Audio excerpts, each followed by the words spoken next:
8 lakh crores.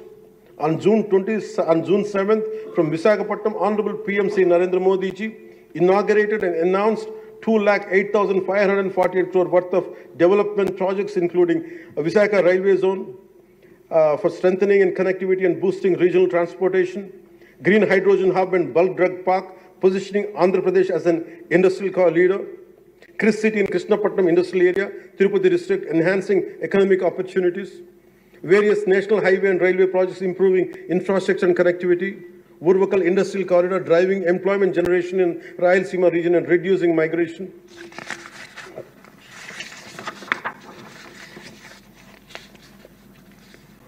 Visakha Steel Plant, as I said, sir, it holds a very great emotional connection.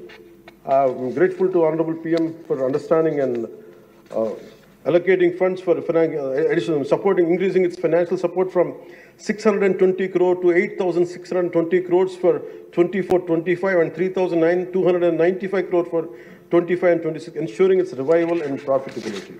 We are grateful to Honorable PM Narendra Modi.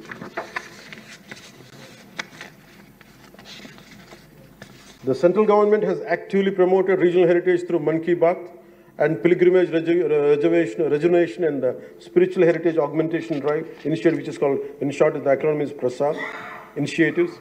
Andhra Pradesh Wooden Toys Tableau won a national award at the Republic Day Parade, bringing national recognition to our Andhra Pradesh craftsmanship.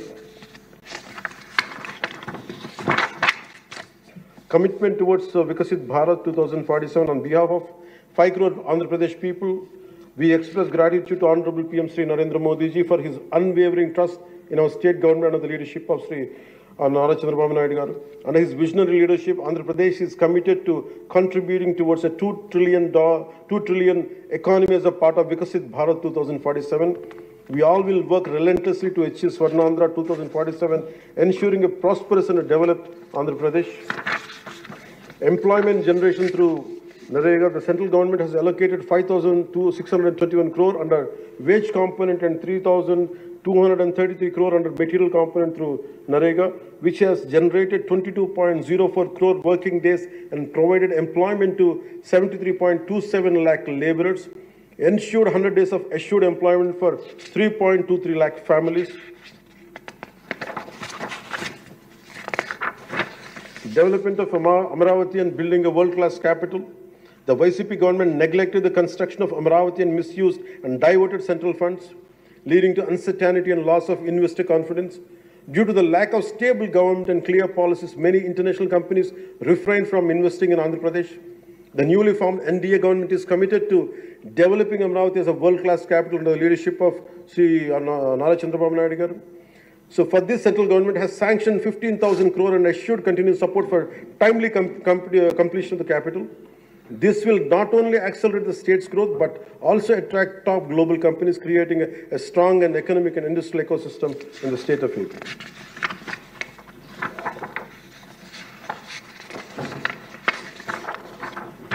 So once again, my sincere thanks to Honorable PM Sri Narendra Modi ji and all esteemed central ministers for their support in transforming Andhra Pradesh into a growth powerhouse. एक बार फिर आंध्र प्रदेश को विकास महाशक्ति में बदलने में उनके समर्थन के लिए माननीय प्रधानमंत्री श्री नरेंद्र मोदी जी और सभी सम्मानित केंद्रीय मंत्रियों को मेरा हार्दिक धन्यवाद। ఈ మాటలు మీకు చెప్పి సెలవు తీసుకున్న అధ్యక్ష, ముఖ్యమంత్రి శ్రీ చంద్రబాబు నాయుడు గారి సలహాలు సూచనలతో మేమందరం ముందుకెళ్తున్నాం అధ్యక్ష. అదేవిధంగా ఎన్ని ఆర్థిక ఇబ్బందులు ఉన్నప్పటికీ ఎన్నికల్లో ఇచ్చిన హామీలని చిత్తశుద్ధిగా చేసేలాగా నిరూపించుకుని మనకు పూర్తి చేసేలాగా ఒక్కొక్క అడుగు వేస్తూ రాష్ట్ర ప్రభుత్వం పనిచేస్తూ ఉంది. ఈ 5 ఏళ్ల కాలం పాటు అభివృద్ధికి దూరమైన రాష్ట్రాన్ని ఎలాగైనా సరే గాడిలో పెట్టాలి, యువతకు ఉపాధి అవకాశాలు కల్పించాలి, ప్రజలకి కనీసం మౌలిక సదుపాయాలు కల్పించాలి, రైతు కన్నీరు పెట్టిన రాష్ట్రంగా ఆంధ్రప్రదేశ్ను తీర్చిదిద్దాలి, రాష్ట్రంలో శాంతి భద్రతలు పరిరక్షించాలి, 2047 నాటికి స్వర్ణాంధ్రప్రదేశ్ సాధించి వికసిత్ భారత్లో $2 ట్రిలియన్ ఎకానమీగా అవతరించి కీలక పాత్ర పోషించాలని ఆకాంక్షిస్తూ ఈ రాష్ట్రం అడుగులు వేస్తున్న అధ్యక్ష. చాలా నలిగి వచ్చాము అధ్యక్ష. మీ మీద కూడా కేసులు పడ్డాయి, మిమ్మల్ని కూడా ఇబ్బంది పెట్టారు. ఇలాంటి సమయంలో one caution all of us వ్యక్తిగతంగా నేను తీసుకున్న అధ్యక్ష నా పార్టీ వ్యక్తులు కూడా చెప్తా ఉన్నాను, ఇది ప్రజలకు కూడా తెలియజేస్తాం. గత 5 సంవత్సరాల కాలం నలిగిపోయాం అధ్యక్ష. మేమందరం గౌరవ ముఖ్యమంత్రి గారు ఎంత నలిగిపోయారు మనందరికీ తెలుసు. ఎంత ఇబ్బంది పడ్డారు, ఇంట్లోంచి ఆడవాళ్ళు బయటికి రావాలంటే ఇబ్బంది పడ్డారు, రాష్ట్రంలో నవ్వు లేదు, భయాలు ఉన్నాయి. అలాంటి స్థాయి నుంచి మేమందరం కలిపి ప్రజల విశ్వాసాన్ని చెరుకున్నాం అధ్యక్ష. వీళ్ళు నిలబడతారని ఒక మనందరం తీసుకోవాల్సిన మా అందరికీ కూడా నేను పదే నాకు చెప్పుకుంటాను అధ్యక్ష. అది సంకీర్ణ ప్రభుత్వాలు చాలా ఛాలెంజింగ్ అధ్యక్ష. ఒక పార్టీ అయితే ఇబ్బంది లేదు, కానీ మన అదృష్టమో ఏదో దురదృష్టమో తెలియదు, కానీ సంకీర్ణ ప్రభుత్వం వచ్చింది మనది.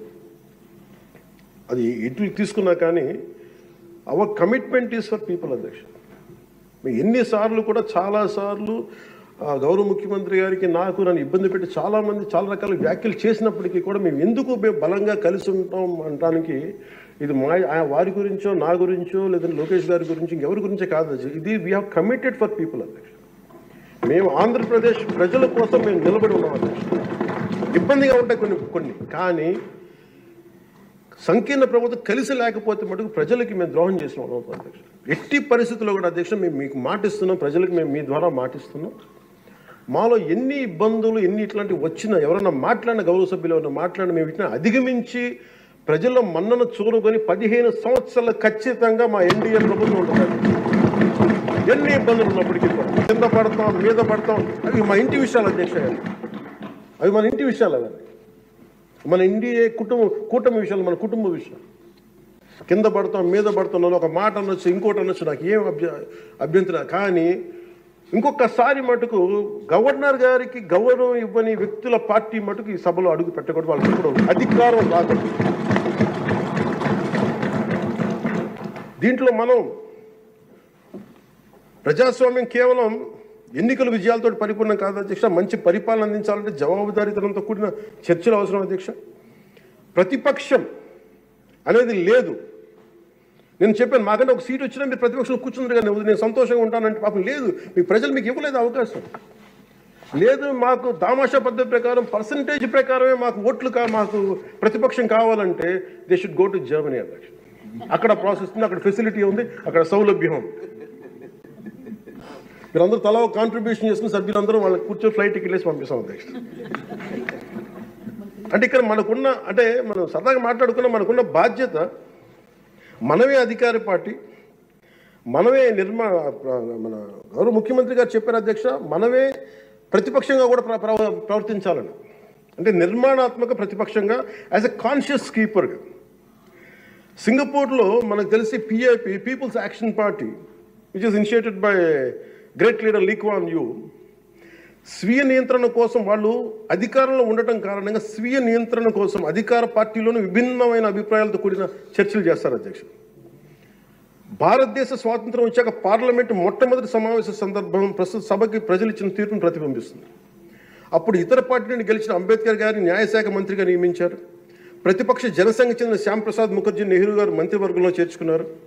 వారు బాబు రాజేంద్ర ప్రసాద్ గారిపై అనేక నిర్ణయాలపై విభేదించేవాళ్ళు.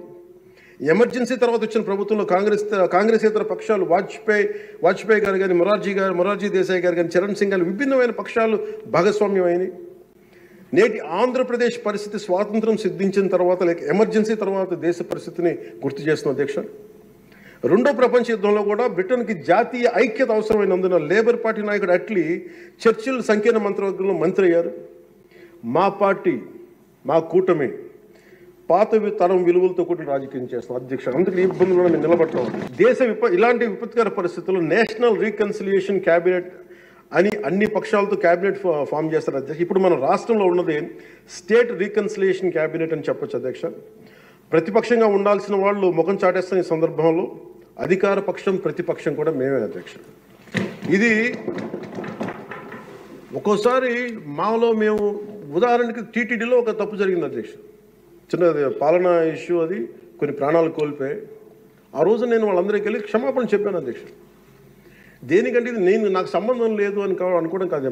మా సభ్యులు ఉన్నారు అక్కడ మన తిరుపతి, ఎందుకు క్షమాపణ చెప్పారంటే అధ్యక్ష, బాధల్లో ఉన్న వాళ్ళకి, ప్రాణాలు కోల్పోయిన వాళ్ళకి మనం తగ్గి మీ బాధలు మనం తిరిగి ప్రాణాలు తీసుకురాలేము అధ్యక్ష. కానీ మేము ఉన్నాం మీ బాధలను పంచుకోవడానికి ఏదో కొంత ఊరట చెప్పకపోతే అధ్యక్ష, అది మనందరం తప్పు చేసిన వాళ్ళు అవుతుంది అధ్యక్ష.